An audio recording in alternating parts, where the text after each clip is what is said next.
فابریکه تولیدی سمنت غوری یا افغان سمنت، فابریکه‌ای که ظرفیت تولید 1400 تن سمنت در یک شبانه روز را دارد، ولی به دلیل نبود برق و زغال سنگ کافی تولیدات آن به 1000 تن رسیده است. ما فعلا در فی شبانه روز از هر دو فابریکه 1400 تن تولید داریم، اما نسبت کمبود انرژی برق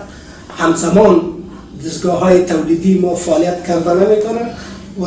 در حدود 1000 تن فعلا ما تولید داریم.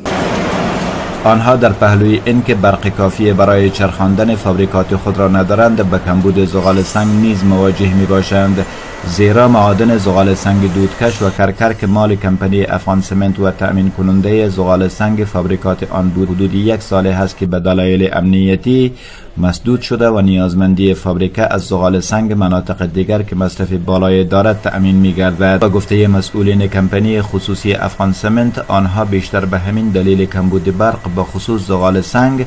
که آن را به قیمت بالا از معادن دیگر می‌خرند، ماهانه از تولید 12000 تن سمنت که بالغ بر 70 میلیون افغانی می شود عقب می‌مانند. چند قبل نیروهای امنیتی در یک عملیات مشترک